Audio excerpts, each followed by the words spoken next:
esse vídeo não é clickbait, é real. Eu fiz uma mudança aqui. Eu poderia simplesmente continuar o canal normal, não falar o que eu mudei na carteira, simplesmente comprar, falar que eu tô comprando isso e aquilo, e simplesmente não dar um parecer para vocês, não mostrar o que eu fiz. Então eu acho que mais que justo, eu vim aqui mostrar a mudança que eu fiz. Foi uma mudança que eu tô pensando há bastante tempo, não é de agora, não foi assim, do nada, eu vou pegar, vender e fazer isso, não. Então espere, assista o vídeo inteiro, tenta entender um pouco o raciocínio por trás disso, e lembrando, não é recomendação de investimento, nada que eu faço aqui. Eu sempre falo em todos os vídeos, toda vez que eu compro alguma coisa, que eu vendo alguma coisa, eu falo, não é recomendação de investimento. Façam vocês mesmos a sua análise, tá? Então eu decidi fazer isso, não tinha nem no Instagram, no TikTok, não mostrei essa mudança. Então, irmãos, aqui eu falo sobre educação financeira e investimento. Já se inscreve, já deixa seu like, deixa seu comentário. O que você achou? Tranquilo, eu não fico bravo, chateado se a galera deixar um comentário criticando, até porque os vídeos passados eu tive bastante crítica falando sobre a BeFound, etc, tá? Então, irmãos, o que eu fiz na minha carteira? Sim, eu vendi mais de R$9.000 de fundos imobiliários, o que equivale aí em torno de 25% de todo o dinheiro que eu tenho, tá? E por que eu fiz isso? Então eu vou explicar certinho para vocês ali desde o começo, o que me levou a comprar fundo imobiliário, o que eu comprava ali no começo, certinho para vocês. Então, primeiramente, o que eu vou mostrar? Eu vou mostrar alguns fundos imobiliários que eu já tive na carteira para vocês entenderem um pouco, tá? Para vocês pegarem um pouco o raciocínio, talvez vocês tenham esses fundos imobiliários e, cara, não quero que vocês vendam, analise vocês mesmos se vale a pena. Agora tá no momento de baixa aí da Bolsa de Valores, da IFIX, muitos fundos imobiliários caindo. Não era o melhor momento para vender alguns ativos, mas eu vou explicar o porquê e provavelmente eu vou recuperar, entre aspas, nem tô pensando em recuperar, pensando ao longo prazo ainda, tá, irmãos? Primeiramente, o que eu tinha? Eu comecei, o meu fundo imobiliário mais antigo era o URPR11, então já vem com essa mudança há bastante tempo, há mais ou menos um ano, que eu venho tentando levar esses fundos imobiliários, mas estava difícil. Então, o URPR11 eu tinha há mais ou menos aí 2 anos, tá? No começo eu comprei 101, mais ou menos. Só que ele começou a desvalorizar e eu tive bastante quedas em outros ativos também, então eu só tinha fundo de papel aí no começo. Eu decidi vender, eu acho que no começo ou no final de 2023, acho que no final de 2023 eu vendi aí. E tive, por uns 90 e poucos reais, achei melhor sair. E esse fundo imobiliário só continuou caindo, agora no momento tá R$69.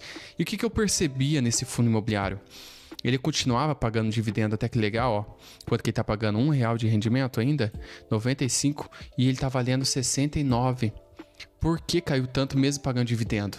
Por conta do risco, irmãos. O que eu percebo? Como esse fundo imobiliário começou em 2019, mais ou menos, ele teve uma evolução do patrimônio, mas eu não vejo a longo prazo uma correção, tá? Dessa inflação que a gente tem nos fundos imobiliários de papel. Porque o que daria para fazer é reinvestir os dividendos para tentar ganhar da inflação. Igual aconteceu com o DEVA 11, eu tinha também bastante, só que o DEVA 11 ele teve um problema de inadimplência, né? Então, ó, quando eu comprei, tava 100 e pouco, eu também saí antes desse fundo imobiliário, teve inadimplências, né? Esse fundo imobiliário, o VSLH11 também, que aconteceu a mesma coisa, é o fundo imobiliário que eu tinha há bastante tempo, também caiu por contas de inadimplência. Também aqui, ó, vamos escrever HCTR11.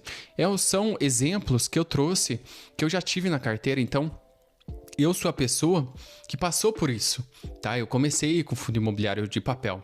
Eu tive muitas decepções com os fundos imobiliários de papel, confesso para vocês, tá?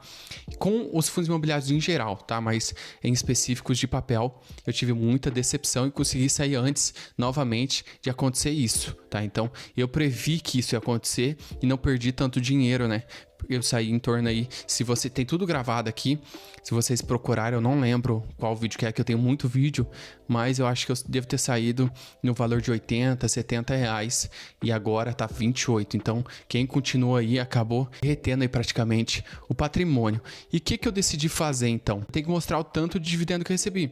3.226 desde que eu comecei a investir. Então, recebi já mais de 3 mil reais. Só que com essas vendas que eu vou mostrar para vocês, eu vendi no negativo em torno de 800 reais. Tá? Eu empatei até com a inflação. Então, minha carteira está empatada com a inflação e os dividendos ganharam, tá, irmãos? Mas a gente sabe que a inflação aqui, quem não assistiu o vídeo passado, eu explico certinho o que é uma expansão monetária, beleza? O que não dá para ganhar da inflação nenhum ativo aqui brasileiro. Mas, como a gente precisa chegar na liberdade financeira do nosso emprego, a gente precisa investir. Porque como que você vai parar de trabalhar? Não tem como, se você não tiver investimento, um patrimônio.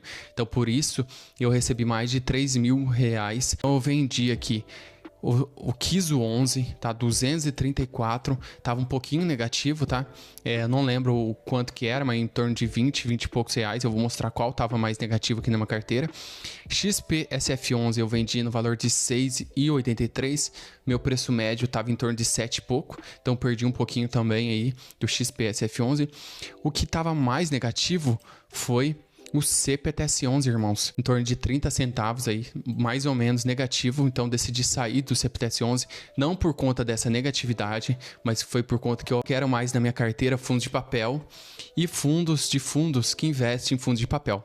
Entendeu? Porque ao longo prazo não tá valendo a pena, pelo menos aqui na minha carteira, tá? Mas os fundos de papel hoje em dia, há um tempo já ele só vem caindo. Vou mostrar aqui pra vocês, ó. Lá desde 2021 ele vem só caindo, irmãos. Ele caiu bastante aqui em 2023, ele teve um desdobramento, tá? Mas antes mesmo da taxa Selic, a taxa Selic aqui tava alta. Tá? A taxa Selic estava alta e mesmo assim o fundo imobiliário estava sendo mais cotado, estava pagando mais dividendo. Então, o que aconteceu? Esses fundos de papel, eles não ganham da inflação e o risco dele não está valendo a pena ficar em fundos de papel mais, tá? Essa é a realidade. Mesmo você pode esperar 10 anos aqui, mesmo ele pagando dividendo, você não vai ter uma evolução patrimonial com os fundos de papel. Pode acontecer um momento em uma inadimplência, que é o risco, né, de todos os fundos imobiliários, igual os de tijolo pode ter a vacância, mas ao meu ver, tá, irmãos, não tá valendo mais a pena investir em fundo de papel. E aqui é bem legal a gente ver esses dados aqui, que ó, valor patrimonial nesse ano diminuiu, ao invés de subir esses fundos de papel. O que me deixa mais chateado também, esse fundo de papel acaba tendo muita subscrição, diluindo mais ainda o valor investido nesses fundos. Eu vou deixar uma exceção aqui do MXF11, já mostro para vocês, que foi o único fundo de papel e o único FOF que eu não vendi. Então eu decidi entrar em outros fundos imobiliários de tijolo, porque os fundos imobiliários de tijolo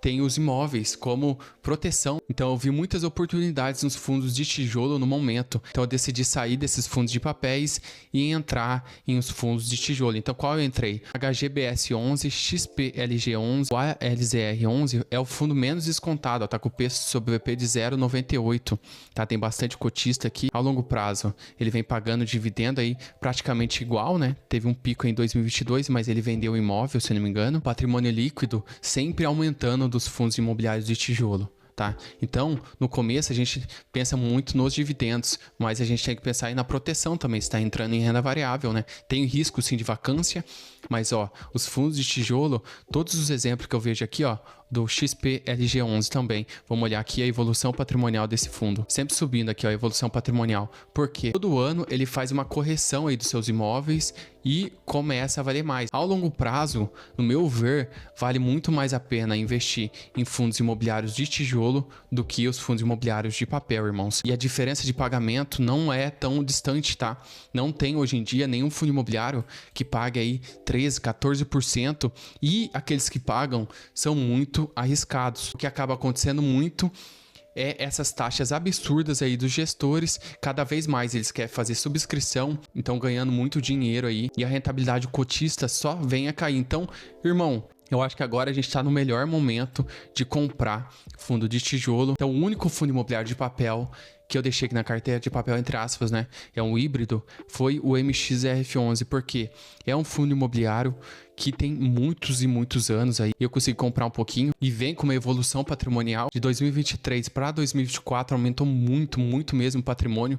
Além de ter muitos cotistas, tem mais, se eu não me engano aqui, ó, mais de 1 milhão de cotistas. Então é um fundo imobiliário que, para mim, é o único hoje em dia, tem alguns ainda em exceção, que tá valendo a pena no setor de papel. Os fundos imobiliários aqui que eu tenho agora são esses: XPLG11, HGBS11, HSML11, TRBL11, que eu não vendi, eu já tinha, XPML11, LVBI11, VISC11, ALZR11, MXF11 e HGLG11, que eu já tinha trocado os fundos de papel pelo VISC11, já tinha trocado os fundos de papel pelo LVBI11 e já tinha trocado e já tinha vendido um fundo imobiliário também para pôr o HGLG11. Então esses fundos imobiliários eu quero ter há muito tempo. Lembrando, eu não faço trocas na carteira faz 2 anos.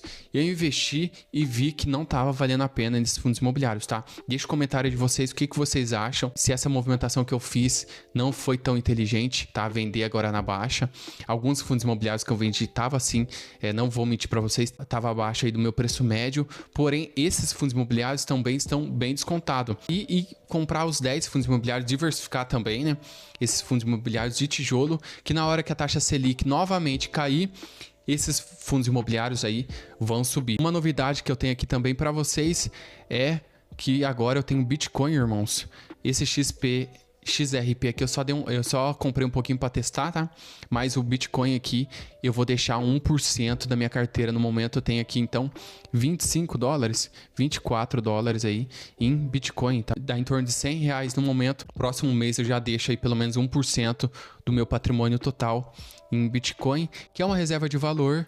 Eu não vou vender, tá? Tô 41 mil ainda, não mudou nada. Eu vou receber alguns dividendos. Continuar novamente, eu só fiz essa mudança, vendi esses fundos imobiliários, porque na minha concepção aí de investidor, para mim não dava mais continuar em alguns fundos de papel, em alguns fundos de fundos, tá? Poucas pessoas têm coragem de vir aqui falar essa mudança que faz, muitos aí vendem e nem contam, tá? Por isso que eu falo, não é recomendação de investimento, quis trazer essa atualização aqui para vocês e o comentário aí tá aberto para todo mundo, beleza? Então é isso, irmãos, muito obrigado por assistir até aqui, fui!